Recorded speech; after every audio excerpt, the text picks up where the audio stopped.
We are talking about writing equations of lines, and we want to be able to write equations of lines in point-slope form, and then take that form and change it to y equals mx plus b, or slope-intercept form.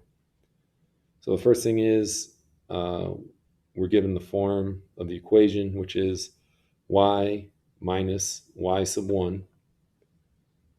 So y sub 1 is going to be one of the coordinates that we are given, equals m, and m is still going to be our slope,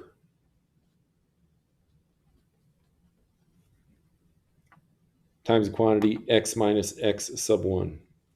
And x sub 1 is also going to be portion of the given coordinate. So we have a given coordinate or a given ordered pair.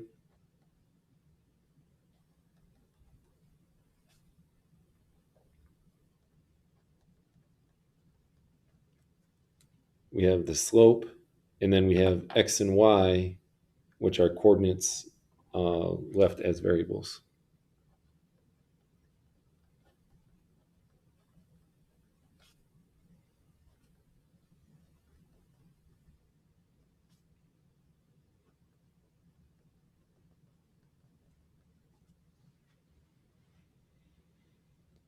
So we want to take this form of the equation and substitute in the values that we're given. So the things that are never going to change. So y, we're still going to have the minus sign that's part of the equation, the equal sign, the x, and the minus sign. Those things are never going to change. The things that will change are the slope, the y sub 1, and the x sub 1. So for each equation, we want to substitute the values in and rewrite it, and then use this equation to write it in slope-intercept form. So things that don't change. Y, still have the minus sign, we have the equal sign, x, and the minus sign. Now they tell us that the slope is equal to 3. So we'll put that in for the slope. And then they give us our coordinate point, which is 4, 1. So we have our y portion, and we have our x portion.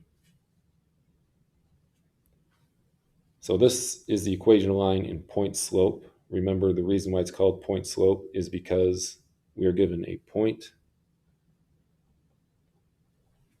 and we are given the slope.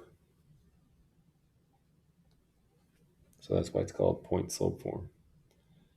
So we can use this form to get it into slope intercept form, or y equals mx plus b. So the first thing we want to do is distribute the 3, and we get 3x. 3 times negative 4 is negative 12.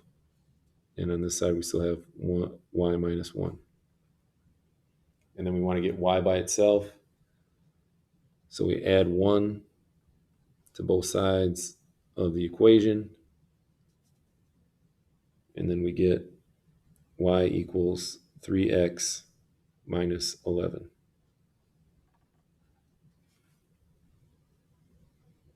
So then we have two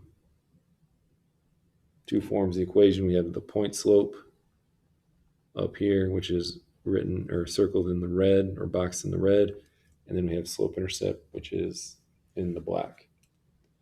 So we can go ahead and work on problem number 4 here. And we can do the same thing.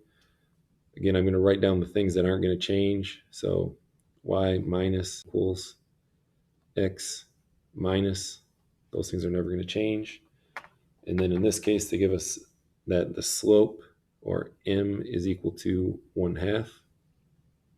So I'll substitute that in. And our y value is 6. And the x value that we're substituting in is negative 8. And that's why we put the negative sign in first, so we don't forget about it, because a negative minus, or excuse me, x minus a negative. When you have two negatives in a row, that's like adding. So we'll go ahead and do this math here. On the left side, we'll just leave this alone. We have y minus 6. And then we can distribute the 1/2 in. So 1/2 times x is 1/2 x. And 1/2, or 8 multiplied by 1/2, or 8 divided by 2 is 4.